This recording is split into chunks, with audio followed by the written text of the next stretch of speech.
the Honorable Minister for Local Government, Chieftaincy and Religious Affairs. He has been here all day.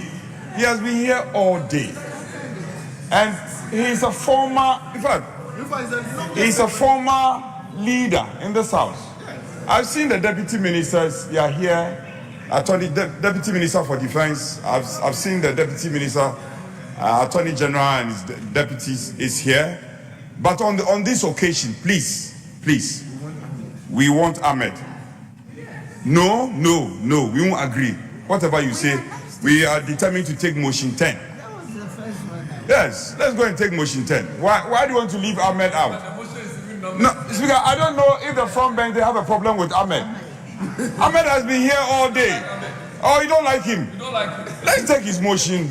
When we are done, we'll do AG and then we'll do defense. Please. Listen. We want Ahmed. We want Ahmed. Speaker, we all want Ahmed. He's a favorite of this house. He is the Honorable Haruna. They are favorites of this house. But the point is that, okay. Mr. Speaker, ordinarily when a minister is in the chamber, you cannot sidestep the minister and do the business of a deputy minister. That is the practice of this house. So the Minister for Local Government, Chieftaincy and Religious Affairs is here. He is ready, except that the report has not been adequately distributed.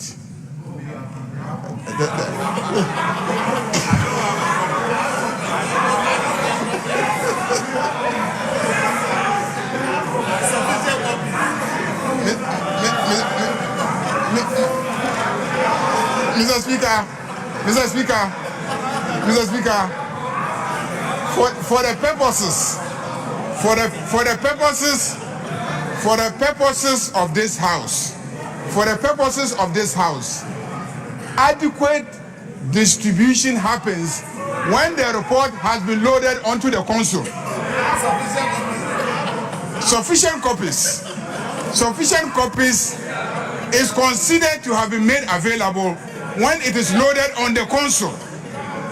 Mr. Speaker, what they are holding are copies shared at committee meeting.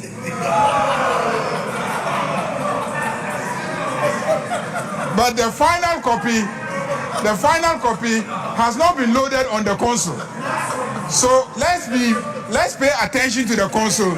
When we see it loaded, then we can now take that report. In the meantime, the one for the Ministry of Justice has been loaded onto the console. It's been loaded. So there is sufficient distribution. There is adequate distribution. So we will take that one and wait until Ahmed's report is loaded. Is it there? Eh?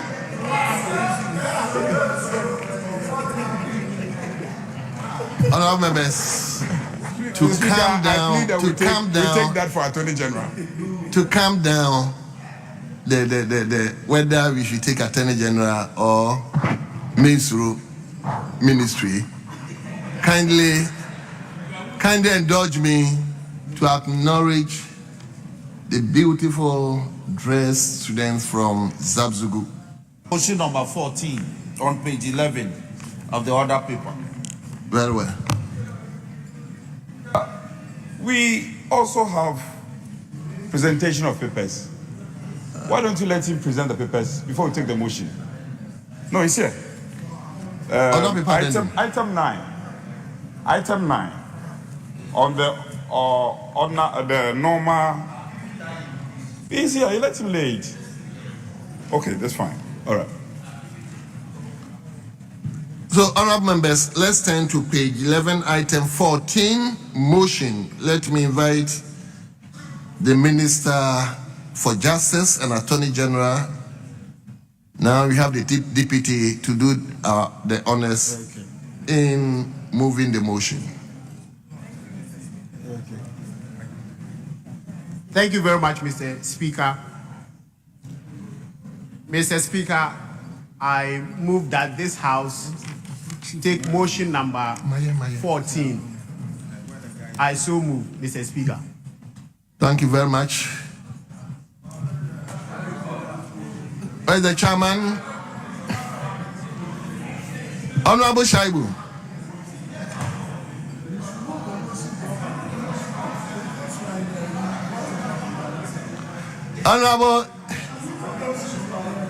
Honorable Habib.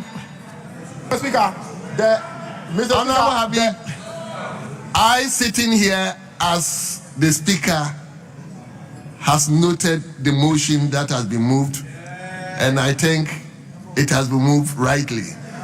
So, Honorable Shaibu, Chairman. Mr. Speaker, let me thank you for the opportunity. Mr. Speaker, I rise to second the motion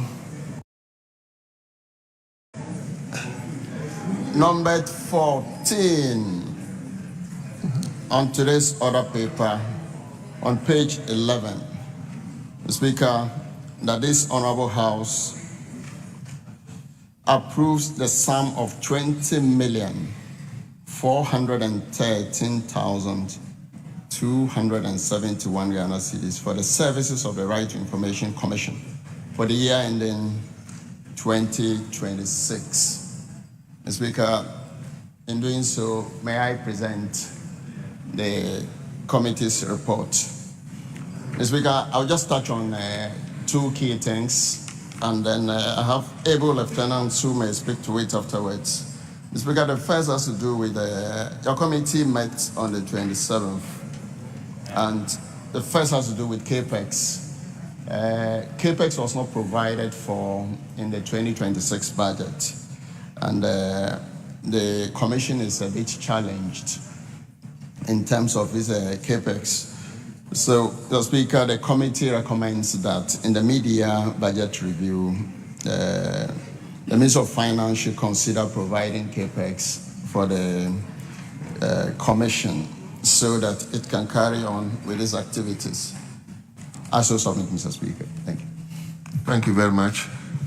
Yes. Much, Mr. Speaker, for the opportunity to contribute to the report on the Right to Information Commission. Mr. Speaker, from where I came from, I know that the Right to Information Commission does a lot to help prevent illicit financial flows. The mere fact that... Abel, can you help the House? Where are you coming from? Oh, Mr. Speaker, where I came from before, where I was the Minister of State and the Deputy Minister of Finance. Very well. Yes. They played a very significant role in helping prevent or reduce illicit financial flows. We all know that it takes a huge chunk of our revenues in this regard. They play a very important role where they promote transparency and accountability. State actors and non-state actors, ordinary citizens, can call for information, write to them, and get information. And this alone acts as a check on those who are involved in such activities. But Mr. Speaker, looking at the role they play and the amount of money that has been allocated for them, it is woefully inadequate. When you look at their 2025 reports, Mr. Speaker, they were given 1.6 million Ghana cedis as their goods and services. And this is what they use to engage citizens and also other equally important activities. But then you give 1.6 million, 1.67 million Ghana cedis. And to date, you have released less than 1,986 million.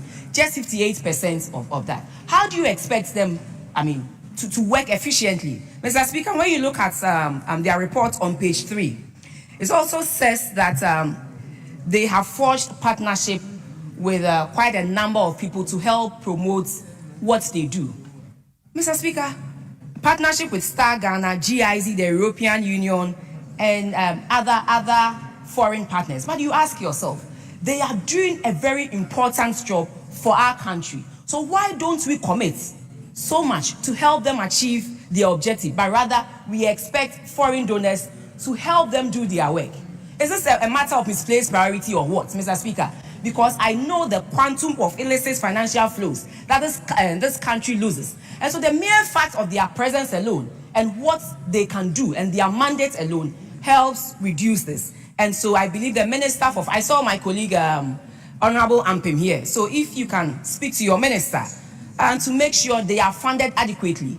And even with the 1.6 million that you give them, like I said, you give them 58% of that amount. How do you expect them to work to help you raise the needed revenue that you need? Because you need revenue for your big push. You need revenue for the Nkukwan Kitinkiti. You need revenue for all the other things that you have told us you are going to embark on in 2026. This holds the key.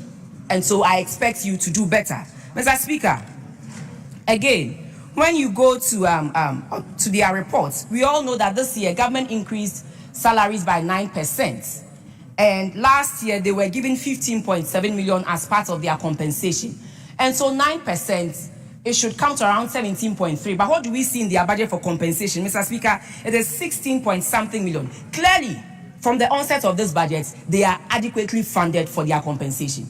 How is that possible? Yet we expect so much from them, and they are doing so much for us, Mr. Speaker. This is something we ought to check. Because if 15.7 million, all things being equal, you increase it by 9%, it should be around 17.3. So clearly, their compensation budget alone is woefully inadequate.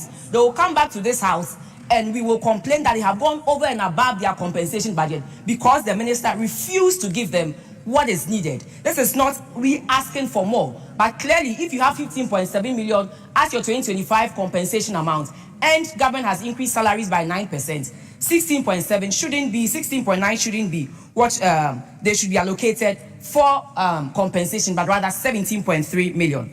Mr. Speaker, lastly, before I sit down, we also saw in page 4 of the report that they went around monitoring compliance exercises, monitoring institutions that are compliant to the standards of the RTI. And out of the 101 institutions that they assessed, 49 fell short of the standard. In this report, nothing has been told of how they are going to handle the 49 institutions that fell short.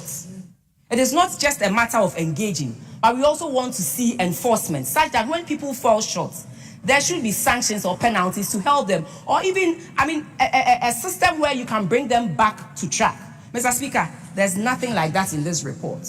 So it is not just a matter of allocating the money, but we want credible outcomes that we can use to judge and say that where we are putting our monies, we are getting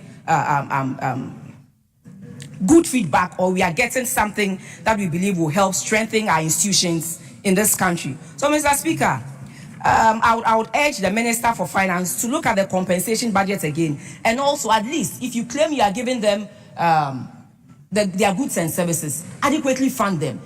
Don't let them solely depend on donor partners, because what they are doing is going a long way to help close some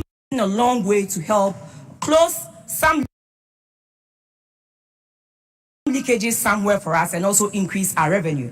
Mr. Speaker, I want to urge them that they should continue with what they are doing. They should engage more. They should share their mandates with others so that when people are confident enough to come and make requests for information. This alone will put fear in a lot of people who are engaged in illicit financial flow. So, Mr. Speaker, on this note, I'd like for the House to adopt the report and approve the sum of 20,413,271 Ghana cedis for the Right to Information Commission. Thank you very much. Thank you so much.